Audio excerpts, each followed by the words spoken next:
Hi, everybody. Welcome back to Disobedient. I'm your host, Peter Arena, and today's guest is Julianne Romanello. Julianne is a mother of four and an independent scholar whose academic research interests include the life and writings of Eric Voegelin, Plato, and Kierkegaard. A PhD, she has taught at several colleges and universities near her hometown of Tulsa, Oklahoma, most recently at the University of Tulsa, which was restructured in 2019. Since then, Julianne's research has focused on the corporate takeover of higher education and the development of the quote-unquote P20 pipeline in order to advance the globalist agenda of the fourth industrial revolution. She has appeared on international radio and podcasts, maintains an active social media presence, and proudly boasts having been blocked from the World Economic Forum's Facebook page. Bravo. Her website is Hearts Over Hexagons. I'll have that link in the show notes, so you'll want to go check that out. Julianne Romanello, welcome to Disobedient. Thank you. How are Peter. You? I'm wonderful. Thank you for having me. So happy to have you. Been excited to do this interview for a while, and I'm going to start off our conversation today with what is now my traditional question to ask any of my guests, and that is, who is Julianne Romanello? Well, that is, in a way, that's like the philosophical question. And, I used to be a teacher. I feel like that was a long time ago. I try to incorporate that into what I do on social media. But that really was a question that preoccupied me. And I would say that if I'm going to say who I am in one sentence, it would be, I'm a person who wants to understand that question, that very question. Who is Julianne? Who am I? Socrates was concerned with the project of finding out, what human beings are in relation to the whole, and looking at this question of self-knowledge and how we can, find out truths about reality by taking ourselves and our project of living well seriously. So that is maybe a little bit abstract, but I would say that, primarily I am a person who wonders about things, and I really want to know the truth. And that, of course, led me to a career in academia. I loved going to school when I was 18 and finding out finding out about thinkers that I had not previously encountered and exploring ideas. And I thought it was such a rich and beautiful project that I wanted to contribute to that, like as a lifelong career and profession. So really that's who I am. I'm a person who wants to know the answer to the big questions. And I also sort of know that you can't have a definitive answer. It's really a process of looking. And how that relates to what I do now is that, I mention this in almost every interview because I think it does make things very concrete. But when I was teaching it at the university, and I had wonderful students and I had some great colleagues, and I just, like I said, I love that project of learning. I was able to witness the dramatic takeover of this institution. And as I dug into it, trying to understand why on earth you would ruin a good university, I discovered that this was an ideological program that was absolutely designed to cut off our ability, the ability of young people who are just beginning to find their way in this existential human quest. It was a project to cut them off from asking that question with the best sources from our tradition, from the arts, from the hard sciences and the theoretical sciences. So I thought, well, I have to, when I see this injustice, and again, I'll sort of reference Socrates here and Plato. If you go to Plato's Republic, Socrates he wanted to leave this discussion about justice, that some young men were having, and he was dragged back into it. And he said, well, I just can't abandon the cause of justice. And this is not to compare myself to Socrates, but just to say that when I saw how this ideological program was trying to cut other people off from learning, and that does harm each one of us who consider ourselves as seekers and learners.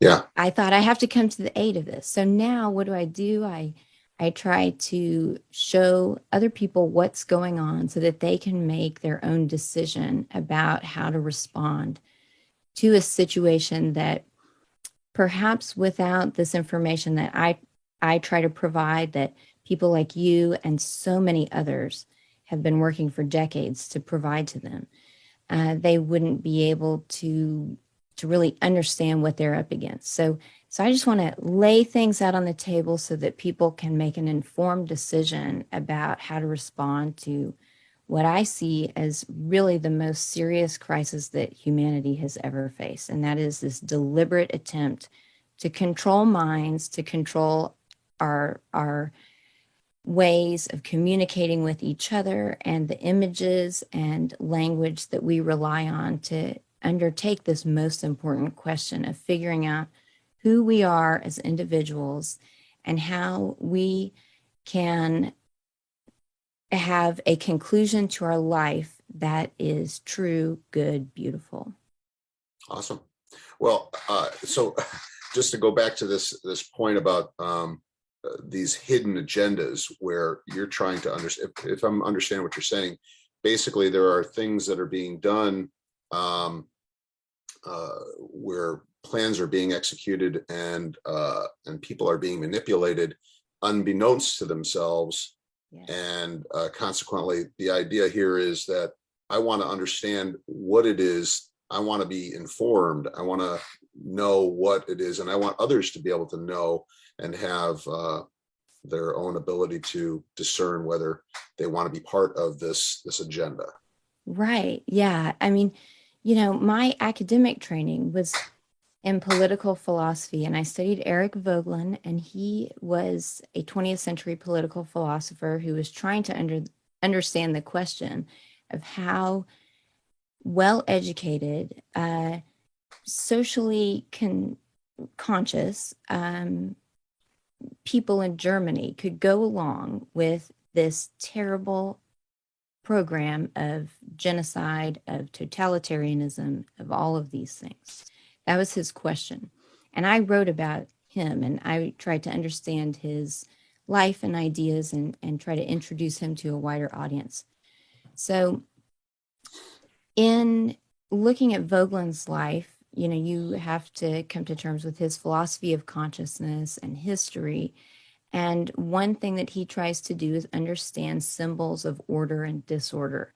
That is, how the language that we use, how the religious symbolisms that we use and political symbolisms, how those shape our understanding of what's real and what isn't, what's just and what's not just.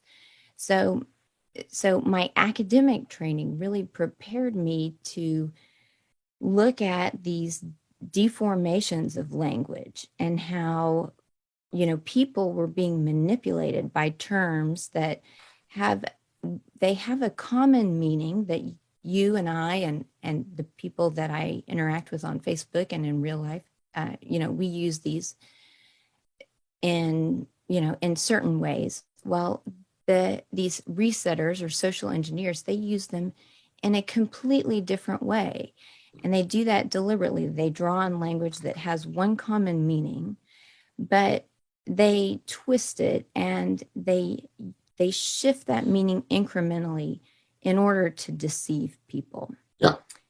And so, in looking at education, I started to find out, well, the reforms to education like Common Core, and this has been going on, really, I would say it started in a very strong concerted way in the early 90s.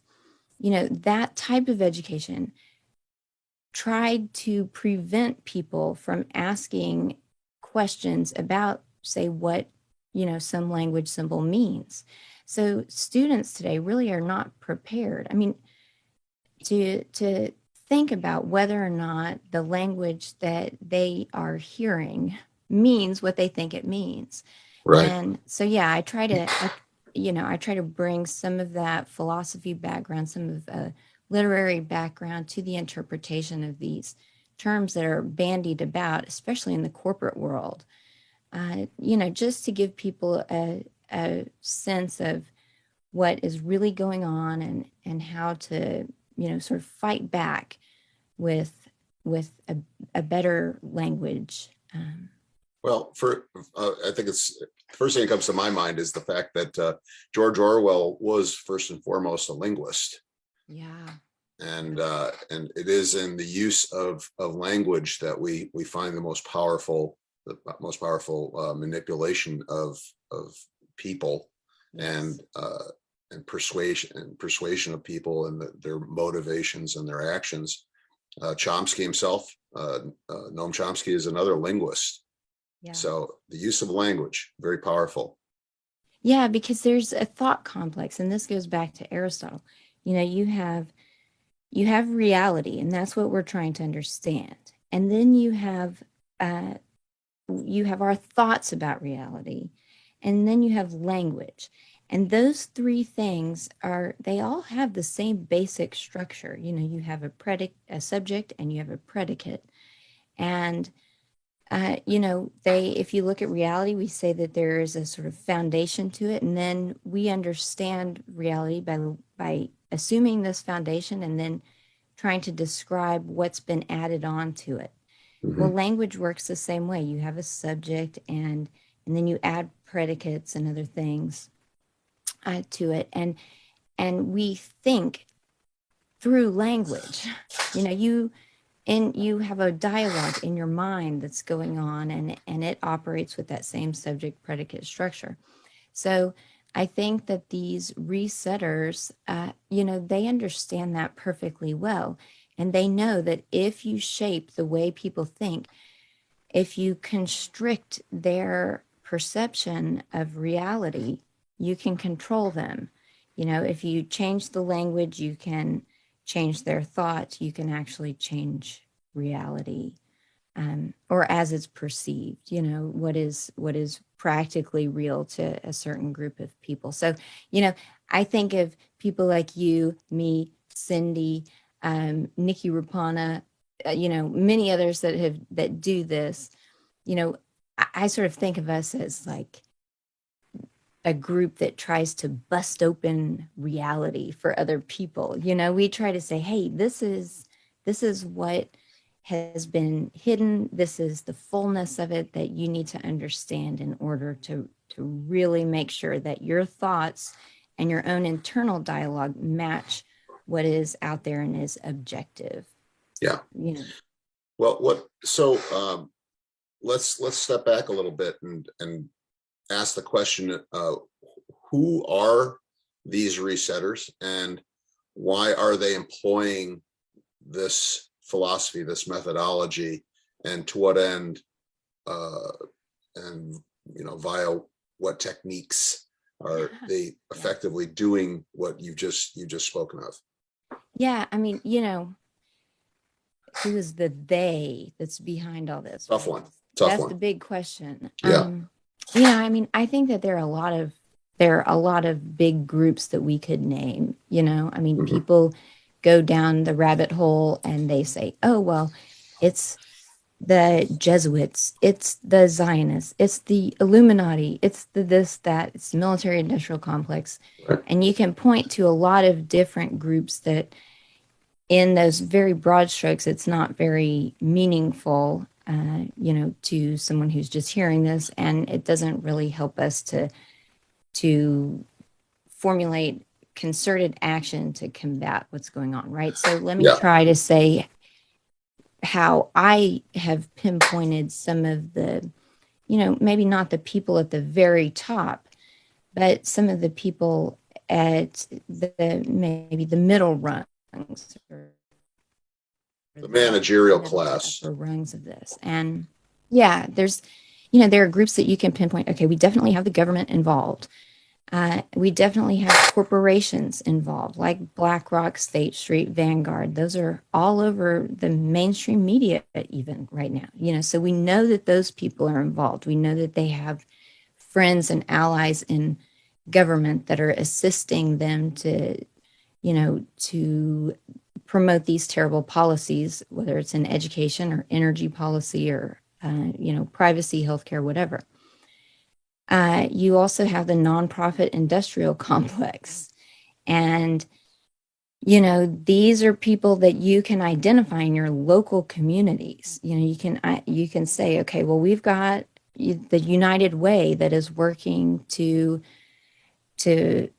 issue printed materials, online materials, different toolkits and playbooks for other groups to use that promotes this kind of language throughout the community. There are backbone organizations. This is part of a collective impact model of community change. And you can look at the nonprofit industrial complex and find these backbone organizations that try to coordinate the efforts of many different nonprofit service providers.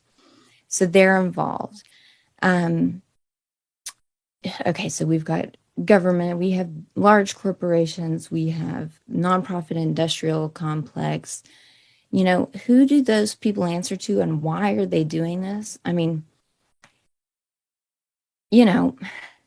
I really think that these are people who are they're thirsty for power, and I think, especially looking at the long tradition of myth and history and the arts and philosophy, we can say that human beings have been engaged in this perennial struggle to overthrow the divine authority. They want to be God. So I think at the very top of this, who are the people running the show? Well, they're people who are unhappy with the terms of their existence, and they want to overthrow God and redo his work. And I'm a Christian, I'm a Catholic, and I think that you can better understand our situation by looking at this perennial struggle to try to control the terms of our own existence. And every single person, from the very powerful to the very weak, we all have that urge. And so you have some, I think, very powerful people at the top that maybe we're unable to identify, and they have been able to select, different powerful classes that we do have access to. And these are these mediating institutions, government, nonprofit, military, and so on, that they're hungry for power, and they are willing to participate in this project of social engineering in order to gain approval from people that they idolize, and then also to try to, in their own lives, feel that power. And you have, then you have a trickle down effect, and that trickle down effect, this idea that we can create a paradise on earth, a utopia that is really given to us in its specific format that we're seeing right now through the language that is passed down through these major groups, corporations, nonprofits, government. They have marketing agencies that serve them, and they have established the main language that's going to become the building blocks of this, this utopia that all of us sort of want to build. But I think those people who are approaching that question that you began this interview with, who is Julianne or who is Peter, the people who are serious about that question, they're going to understand something about our own desire, the desire in every single human individual to try to play God. And they're going to be able to restrain that or compensate for that potential that we each have and say, how can I check myself? Well, I'm going to go look at all of these other sources and I'm going to talk to other people. I'm going to explore different views. And that widens your vocabulary. It widens your thought and it widens your perception of reality. So that really, I think, is the counter. But yeah, I mean, you have these technical marketing agencies that say, oh, sustainability, resilience, innovation, equity, inclusion, diversity. It's the same. Lots of buzzwords. Same 20 words over and over again. So people who haven't yet undertaken that task for themselves of asking, who am I? What am I doing here? Why does it matter? What books should I read to try to answer that question? Those people who are at the very beginning of their quest, they still can identify these buzzwords because it's so easy. So that's one thing I try to do is say, hey, look, you don't even have to understand this major program yet. But if you see these words, you know that something fishy is going on. So you investigate it. Yeah, you and I were discussing this before we started formally recording the show about the idea that there is this overarching umbrella of information that's being disseminated down to these local jurisdictions, whether it's city, county, school boards, school districts, and peppered amongst all of the things that is being given to them are this terminology, and so it's potentially within our grasp as mere mortals to find this stuff and say, okay, there's that little red flag. I see where this is coming from. And so what on a practical level is happening? Why don't you tell us maybe perhaps about what's going on in your hometown of Tulsa that you see is actually happening as boots on the ground, as it were, that seems to be the implementation of these plans, the execution of these plans. Yeah, I mean, basically, and Tulsa is a pilot city. So if you look at what's happening here, it will give you clues as to what is happening everywhere. We test programs are tested here that are going to be executed and implemented in other areas. So, what's really going on is the privatization of government. And it is, that is happening. I mean, really what that is just the sort of flip side of the collectivization of private property. You look at if you look at communism and you think, well, here the state is going to control all resources and this is very low level here. The state is going to control all resources and individuals are really going to have to defer to the state in terms of how they're going to use what we in Western nations assume to be our own. Okay. That's communism. If you look at what's going on here in the Western world and in the US and in Tulsa, we're seeing that same collectivization is occurring, but instead of transferring control of all resources to the state, we have the transfer of all resources to the nonprofit community that's working closely with the corporations, that's working closely with the state. And by the state here, I mean these corrupt criminals who are using our representative institutions for their own gain and for the benefit of these very wealthy hedge fund billionaires that fund the nonprofit industrial complex. So we're seeing this privatization of everything that was public. And so you can look at schools and you can say, what's been going on with the schools for a long time? Well, they have not received the funding that they need. So their outcomes are not satisfactory. They are struggling in many different ways.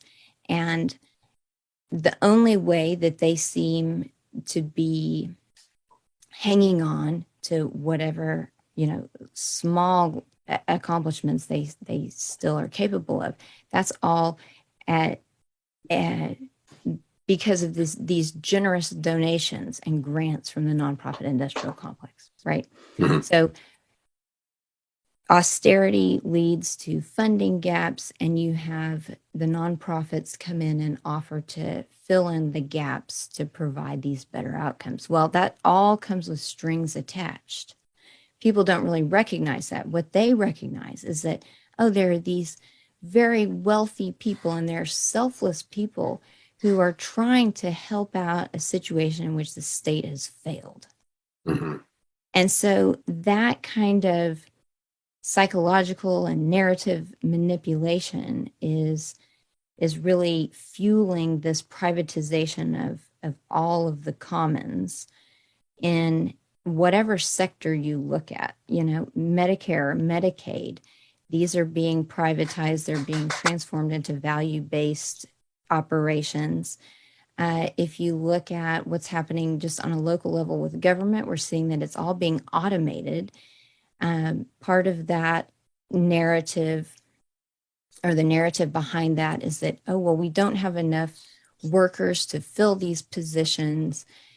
People don't want to work after COVID. They're afraid of getting sick, or whatever excuse we're going to hear. That narrative is being used to justify the automation of government and the transition to smart cities. So that is another thing that's happening. Let's see, I kind of mentioned education, healthcare, government generally. We're watching the transition to mega regions, and this goes to the national question. I think the resetters, the social engineers, want to do away with states, individual states, because state constitutions do provide some protections for citizens that are obstacles for the resetters. So they want to do away with states, and they're doing it through interstate compacts over transportation in particular. Most of the smart city agenda is rolling out through infrastructure and transportation reforms. And again, when you look at how the infrastructure bill that just passed is being used to redo our crumbling roads and things like that, it's all through the mechanism of the P3, the public-private partnership. Well, the public part of that partnership is really powerless because they don't have money. Because why? Well, we've had this controlled demolition of the economy, and it's been going on for a long time, for decades. It's not just since COVID, but really it accelerated with this, corona apocalypse, what I like to call it. So because of the revenue losses that have resulted from this controlled demolition, the different state governments, even the federal government, certainly local governments, they cannot pay to do the things that need to be done for a healthy and flourishing republic. And so you enter into a partnership with a very wealthy corporate developer or a nonprofit service provider, and they contribute all of the money, all of the power, all of the planning, and the very limited role left to the public in that P3 is just to get the people on board, thinking that this program is a legitimate program that is, accountable to a voting electorate, but it's not. So, infrastructure, it's all being privatized. In Oklahoma, we are seeing toll roads that are expanding, and they're cashless. And we have partnerships with Arkansas, Kansas, Texas, to do these, cashless tolls, and they're using license plate readers and surveillance. And we see crime fighting, law enforcement. There are all of these different compacts that are destroying state governments, creating regional compacts that are going to be governed by task forces. Again, that's another example of this privatization. So whatever sector you look at, everything is being controlled by a select group of experts who really are funded by these large corporate interests. And when I say corporate interests, I mean to include private equity firms, large corporations, the nonprofit complex, et cetera, et cetera. But really what's happening is a privatization, and it's theft. I mean, let's be honest. These are criminals who are breaking laws, who are deceiving the American people, who are profiteering. There, all of these different little nonprofits that have just proliferated in the past 15, 20 years. I don't think you can really trace where the money is going. I mean, I've tried to do it. It's very difficult. Yeah, but it all comes with these wonderful tax incentives for these investors who are developing opportunity zones and so on. So they're not paying any taxes. They're able to move money around without public scrutiny. They're able to create positions to hire people who are going to be loyal to the agenda and who are not accountable to the public. So it's really a serious disaster that's going on, but it all sounds so good. Equity, inclusion, sustainability. Right. Well, and the other thing is that when things eventually fall apart and through either mismanagement or embezzlement, who's left holding the bag but the taxpayers? Right. And these private corporations lack any accountability. And we can't do anything. At the very most, there might be a declaration of bankruptcy, which means nothing. Yeah, on their they're part. just going to restructure and then they're going to screw the American people again. Yeah. And, before we started recording, I mentioned this, this information that I just sort of dug up about Kenneth Feinberg, who mediated the settlement for the 9/11 Victims Fund. Right.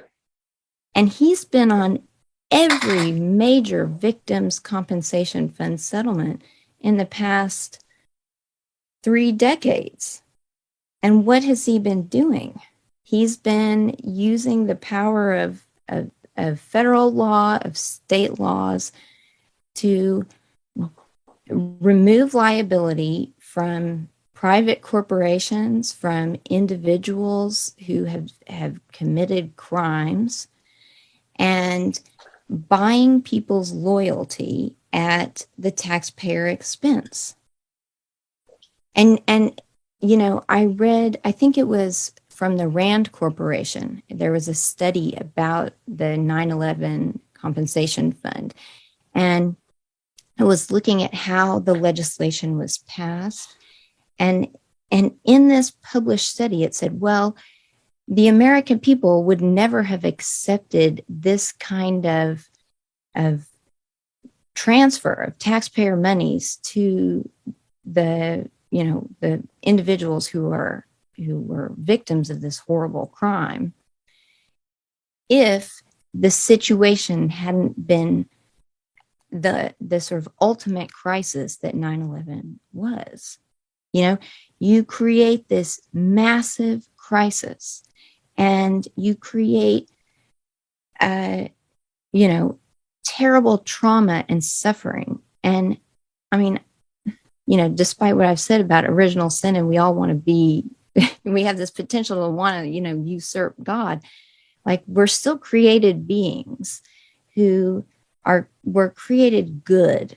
I mean, and these are my philosophical and theological assumptions here, but most people, I believe, do want to help their fellow man. And we don't like to see suffering in others, you know? I mean, besides a few sickos that are at the top of this thing, most of us want to help. So when we hear about this terrible disaster at 9/11 and we hear about this compensation fund, then we think, oh, well, this is a good idea. And our heartstrings are pulled. And we're not thinking about the legal implications of this.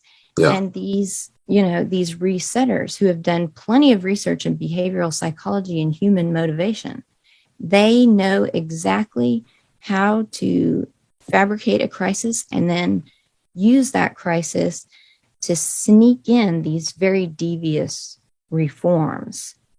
So, people need to be on guard. And when we look at the stinger, that people have gotten to protect them against COVID, I think there are going to be a lot of injuries. Mm-hmm. There already have been. And there will be a compensation fund that will be created in order for them to be exonerated from any culpability. Yes. Just like they were with 9/11 and all these other compensation funds. It's a function of hush money, basically. Exactly. Boston Massacre, the opioid crisis that's here in Oklahoma. And again, if you look into the way that those deals were structured, it really opened the door for these, it's multi-district litigation, MDL agreements. And this is something that Feinberg is sort of known for orchestrating here. And what those, if I understand correctly, I've just started to look into this, and I'm not a law professor at all, but these multi-district litigation agreements enable, people who would like to sue corporations to do it. Let's say all of those allegations, all of those claims can be lumped into one large class action suit, basically. And that has the effect of sort of standardizing our judicial system. So it diminishes the power of, say, like the Oklahoma state courts and the Missouri state courts, and it chips away at the state sovereignty, which has always been a pillar of protection for the American people and their rights. We want to have a federal government, and we want to have state governments and local governments that are not always in sync with each other, because if they're competing for power amongst themselves, then that is an advantage that the people have, in pressing their case in whichever form is going to protect their liberties better. So I should probably look into that so that I can come up with a better, clearer explanation. But that's one way that we're seeing these major reforms happen under the table. And, while people are feeling compassion for their fellow man, and they're not looking at these very sinister manipulations of a system that I think would do pretty well in protecting individual rights if it hadn't been manipulated by these criminals. Well, some of my prior guests have been focused on this very subject of states' rights versus the powers of the federal government, the 10th Amendment, the idea that, we have these certain constitutional protections that are being stripped away through a lot of these backdoor activities, and more specifically, this funding that comes from the federal government on down with the strings attached, which, effectively boils down to becoming some sort of voluntary abdication of your individual or state's rights for the conditions to be a recipient of the funding that they're so gracefully bestowing upon you. How beneficent. So yeah, so there's a pretty deep web. I think that there's a lot of people that are beginning to wake up, myself included, to looking, hey, let's, like I mentioned in a couple episodes back when I was speaking with Nancy Orticelli, who's a gal here in New York State. She's a member of the New York State, the Constitutional Coalition of New York State, and also involved with the People's Coalition of New York State, people that are trying to revive an interest and bring their local officials to heel and say, these are the rules. This is the rule book, and you guys are not following it just because you want to take the money from these other people, because you have been starved of funding by them in order for you to become, the hungry little birds in the nest that are waiting for whatever worm the mama bird drops on them. Yeah. So I've heard similar efforts in places like, I forget if it was Oregon or Washington State, where you've had these people's assemblies that have, looked at some regulation. I think the one I'm thinking of was a watershed regulation. And you had the people of the state come up and say, look, here is the law, and you're not following it. Yeah.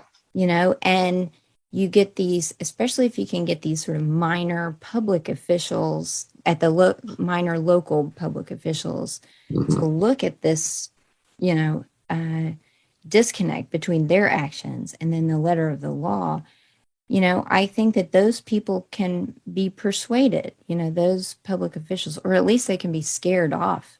I think that's the bigger emotion there. They have to be, they have to be more afraid of the people and afraid of, the fines and charges that might be pressed against them. Yeah. And, I talked to someone here in Oklahoma who has worked with a People's Assembly group, and, there's so many different avenues for action. This is sort of on my laundry list of things to do, but, right. That I think those kinds of groups are doing very good work because it is citizen audits of local action. And I think that's going to be very effective. And if we could get each small town and mid-sized city in America to have a small group of people who are doing this. Now you've got to have resources and you have to have leisure time. And we're all short on those right now. Yeah. But if you had a small group doing that in each hamlet, and then those groups were in touch with each other across the state, then I think that you could really form a popular movement in support of, at a very basic level, the Bill of Rights and the Constitution as it was written, not as it's been interpreted through, many Supreme Court decisions, which have favored the resetters, but you just sort of go back to this document, and especially the Bill of Rights, and you say, hey, everybody in America knows these rights. Now that's fudging a little bit because a lot of people don't, but that's our job, right? They don't know. Yeah. Introduce them to those rights and say, look, this is very clear. The First Amendment is clear. You have the right to assemble, you have the right to free exercise, and you have the right to free speech. And right now, all of those, and for decades, these have been chipped away at, and the American people have looked the other way because why? Well, human beings are more inclined to suffer while evils are sufferable. But I think with the gas prices rising, I'm hearing more and more people get upset about the gas prices.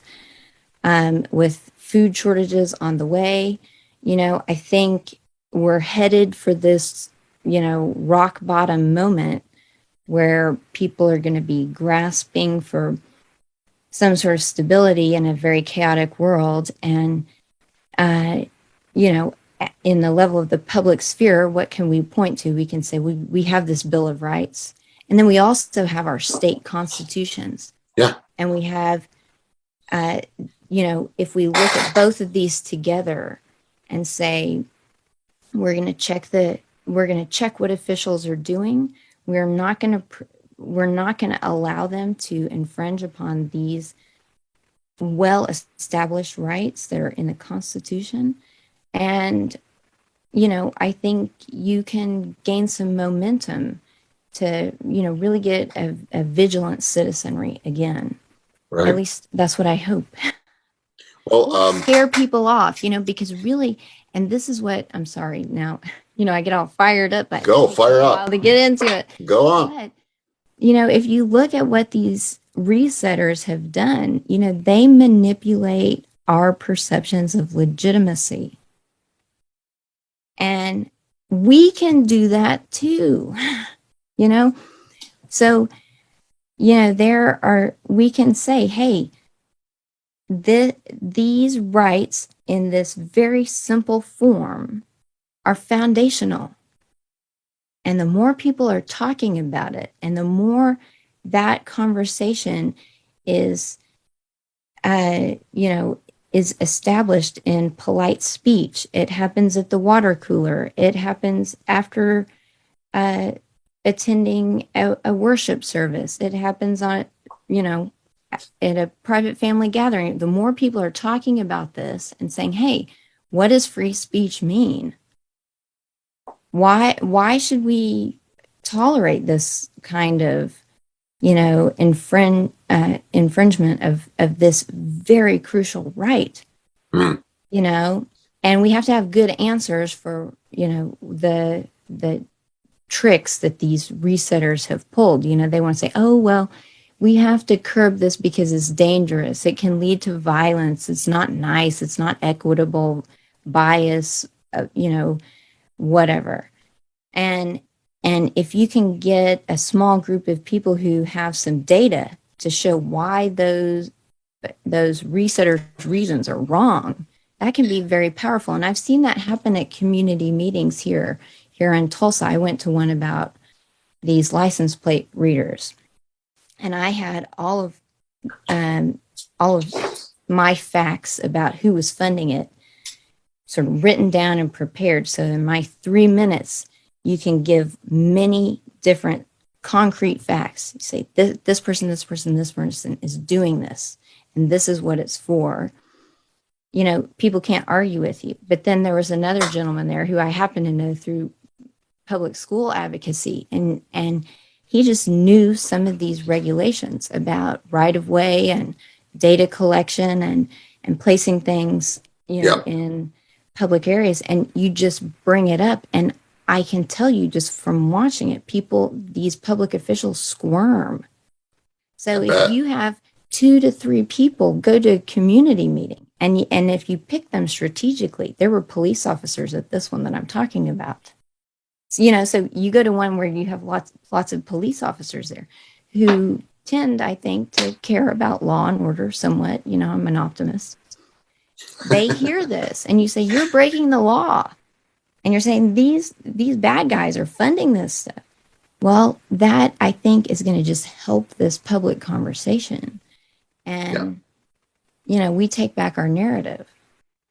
Yeah, I think we've seen the awakening of a slumbering giant in the form of the American people and people around the world, frankly, who are seeing what's going on here, what is effectively a massive power grab and what I have difficulty articulating, but seems to be a global coup of control and through digital surveillance and this security state that seems to be ramping up more and more. This notion that you were talking about earlier, though, what I would call a preemptive deprivation of rights. Yeah. This idea that we don't, we have all of these rights, but we've got to prevent you from saying those things or doing those things because you might in the future hurt someone. Yeah. It's the same sort of thing we saw with the lockdowns and the mandates and all these ordinances that effectively kept people from doing things, because you might hurt somebody because you're infectious. And so it harkens back to this idea of preemptive war through the Bush administration, post 9/11. Well, we've got to attack them before they attack us. And so basically my point of view is that, that's all well and fine, but we already have laws in place so that if someone does, quote unquote, harm someone through their speech, there's libel laws. If someone hurts another person with a firearm, there are, laws against murder and all these other things that are already on the books. Big walls full of books of U.S. code that basically govern these things already. Once you go beyond the responsible use of the rights that were not given to us, that we already possess and are only basically enshrined and codified in the Constitution. Yeah. I mean, it's a move to a pre-crime society, like prevention of crime. And, one thing I write a lot about on social media is this impact investing and social impact finance. And that is really a financial model that's based on looking at future cost offsets of, different social policies. So it's the same sort of model, the same sort of approach to controlling human beings. You say, well, it's cheaper to prevent something, or it's less dangerous and traumatic to prevent some harm than to, have to deal with it afterward. And if you look at all of the narrative, we had a shooting in Tulsa this past week, and I've sort of been distracted with some other things, but I was just reading up on it a little bit, and you can tell that the way that the mainstream media is reporting on that event, it is designed to tell, to convince the public that we need to be preventing these sorts of attacks again. Okay, so the public has just been inundated with this prevention narrative. But to your point, we already have laws on the books that deal with those situations, right? So that's one thing. And whenever we see these prevention policies rolling out, whether it's a financing package or some sort of control and policing and surveillance package that's rolling out, people need to, one, not assume that someone else is looking into this, and two, they need to go find the law that governs those types of scenarios, and then raise the question at a public meeting, in a letter to the editor, although most newspapers probably wouldn't print it, but in some sort of public forum, show, here's the code that governs this. This is the one that's been approved by the voting public. And you call people to task on this. But also then you need to sort of educate people about how difficult it is to predict the future, and just go back and look at all of the prevention policies that have been tried and that have failed. So what did the war in Iraq get us? Did it get us a more stable world? No. The opposite. Not at all. Quite the opposite. Yeah. And if you have real data to show how these programs have all failed, given rise to conditions that require more surveillance and more money to address these problems, I think you can start to convince people, but you have to have more voices talking about this kind of stuff, because it's not popular to criticize programs that are framed in the language of trying to help others. So it's just like these victims' compensations fund.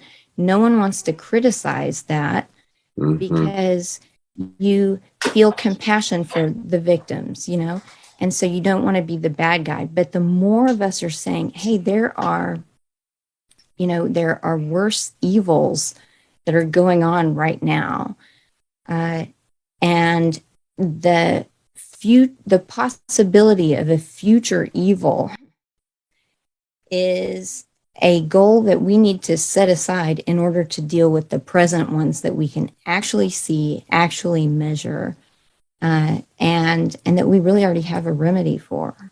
So, yeah, I mean, and that, again, it goes to back. I think it really, that lie about future cost offset and prevention and pre-crime units, I think that lie goes to this, the spiritual dimension of what we're dealing with, Very much so. it's really, it is a quest for absolute certainty and foreknowledge. And, that is beyond what human beings were granted.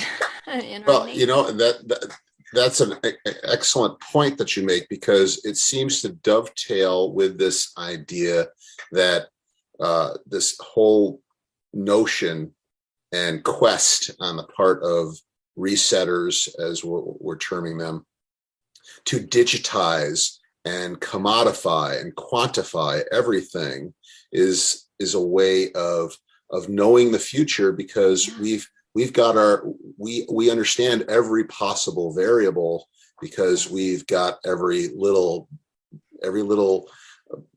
digit accounted for. Point. You can run every simulation. The digital twin is, that technology is designed to point out like the path that's going to give you the outcome that you want. Okay. Yeah. Now, set aside the question of why we want the outcome, whether we want the outcome, is this outcome really good for us? I mean, those questions are all cut off, So the outcomes that these policies pursue, they're all sort of loosely linked to the UN Sustainable Development Goals, which are a facade for the international banking cartels' goals, and the transhumanist goals, and all of these devilish things. They're sort of given this nice, happy veneer in the UN SDGs. But, even setting that aside, no one is asking whether or not the outcomes that we want to pursue are good. They're just saying, here's what we're going to pursue, and we're going to use this massive data grab and surveillance and simulation of, through digital twin technology to find out the fastest path to get there. And they want to control all outcomes. So, with value-based healthcare, and this is something that, people who are nearing the age of Medicare eligibility need to really think about. There was some talk with the Affordable Health Care Act and Obama's administration about, these, what did they call them, like death tribunals or something like that, right? Well, that's death panel. The death panels. Yes, death panels. That's what we're moving to in these value-based payments. And they're looking at probabilities using digital twin technology and all of the apps that harvest data about your individual behavior. And they're saying, okay, is it worthwhile to, how would we sort of fix this person? What's the fastest way to do this and achieve this outcome and this outcome? And then they're looking at that individual case in light of the whole, the collective and the future cost for society. And they're going to say, well, is it worthwhile to make sure that this individual has, some desirable outcome? And so, people need to think about the digital twins are not just for individuals, they're for society also. So you might have a clear path to some outcome, say like healing treatment for cancer or whatever. But the digital twin for the society as a whole, they're running simulations and they're saying if we fix this person, what's it going to do to on the grand chessboard, as it were. The future health? Yeah, and so they're just going to totally subordinate the individual. Well, that's basically we're effectively talking about this creating this digital parallel universe that is can become a simulation that can be tinkered with, which quite darkly is a eugenics modeling program. Yes. Yeah, I think it is. Yeah, definitely. I mean, the people who created this mess that we're in, and the history is too long to get into now. But if you just look at the 20th century and you look at who has, what generated the wealth behind these corporations and foundations that are backing these reset policies. Mm-hmm. It was extractive. It was exploitative. It was, it was looking for ways to, offer artificial values to people. It was deceptive, and it did have, I think, the effect of, a lot of these industrial policies did have the effect of this is to use a Marxist term here, but like alienating us from our own work and our own lives, so that we believe we're getting something convenient and that's freeing us up to do other things, and we have this sort of idea that we're gaining in some sort of intangible good. But really, all of these policies have made us more dependent, less capable of directing our own lives by our own self-sufficiency.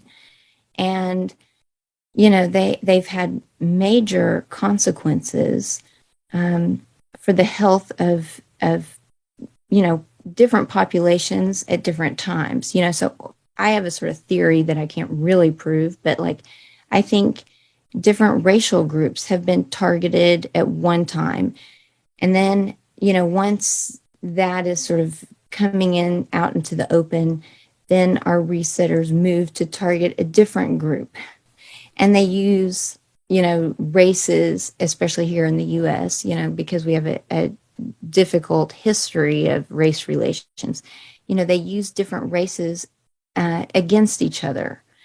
And it's all for this larger program of eugenics and creating, I think, a two-class society of masters and then totally incompetent slaves, people who simply have been divested of the ability to criticize the reality that they're in.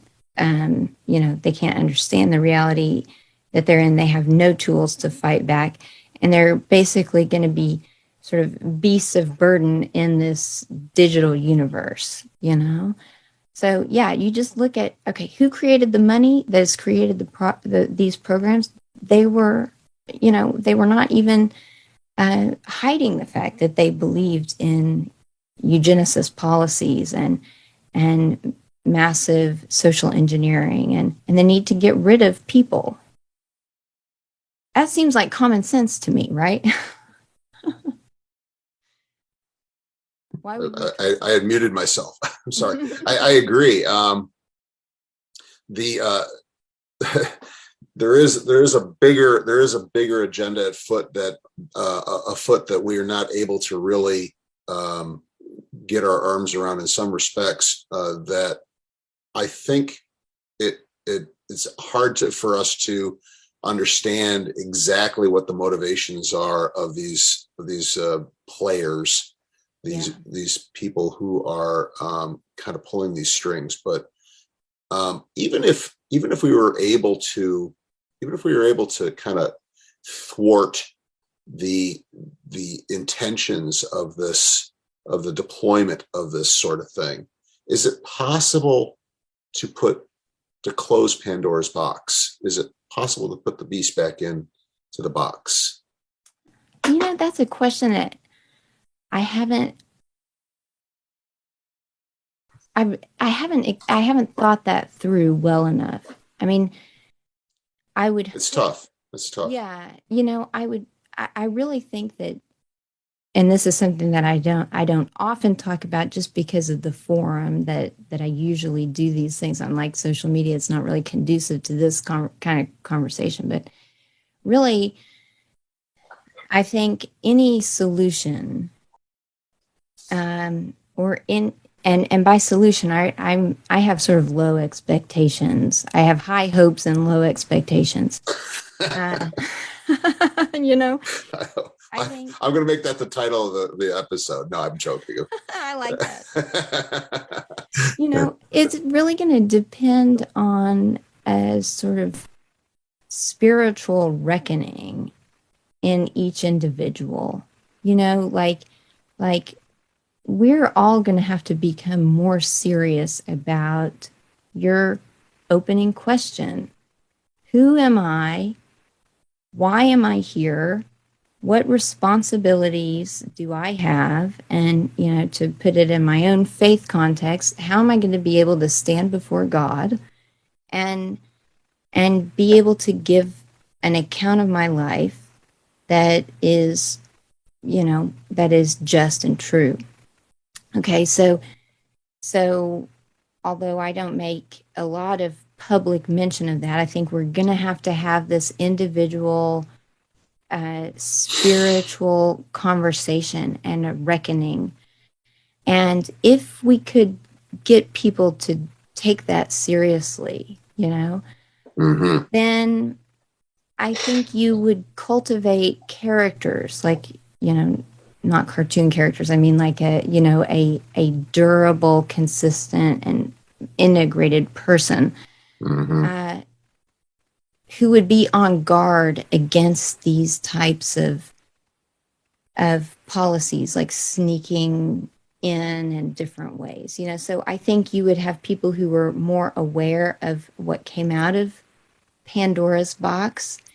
And maybe we would have a larger understanding of the dynamics of good and evil and justice and injustice in order to really start to ask these questions anew. What do I owe to society? What do I owe to my creator? What do I owe to myself? And if you had more spiritually and intellectually serious people, then perhaps you could shove things back inside for a time. But again, and this goes to my own assumptions about reality, I mean, I think that we do have this permanent potential for screwing things up, So if we, I don't think any serious spiritual and intellectual investigation of justice is going to result in the conclusion that we can finally take care of these things. Right. Once you've gotten to that point and thinking, well, I can come up with a permanent solution and I can prevent this from happening again, then you have lapsed into this ideological territory. Yeah. So I think, this is what I hope. I'm sort of speculating wildly here, but I hope that this is, what people can see about the real beauty of human beings over and above machines and algorithms and everything else, is that, those robots and algorithms, they're programmed to do a certain set of things. And yeah, we have this machine learning and it's informed by all of the harvesting of human social and emotional data, whatever. But that is never going to compete with human creativity and human self-awareness and being created in the image of God. And I know Cindy on her talk with you, she was mentioning this, like artificial intelligence can never compete with human intelligence. And, if we realize we as human beings have this unique ability to perceive our limitations, our potential and our limits, and not to be daunted by impossible odds, not to be so deluded that we totally miscalculate our potential for success, but seeing the real terrible situation that we're facing, we are still capable of doing something that seems very irrational, and that is resisting it, right? We can do that. The machines can't. They would look at this and they would make a cold calculation and they would say, we have no chance of success. Abort program. But I think when you realize that they can't be disobedient. They can't. We can though.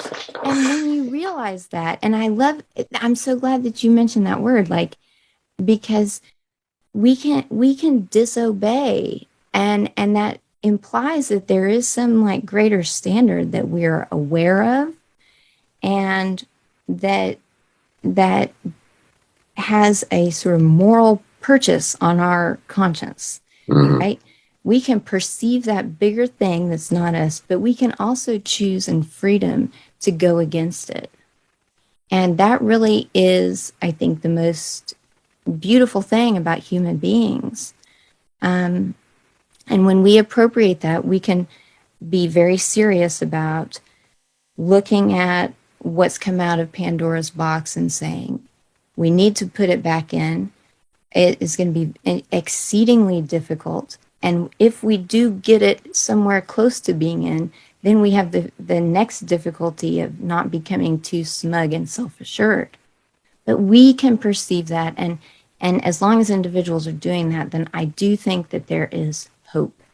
What we must prevent, I think, is this cutting off of the kinds of conversations that would enable people to recognize how we differ from machines. What justice is, what truth is. Because once you've cut those off by limiting people's vocabulary, by controlling their institutionalized education, then I think all bets are off. Then really we have, humanity is going to be deformed to a very low level. And I don't think it would be possible to sort of raise it back up once we have allowed that to happen.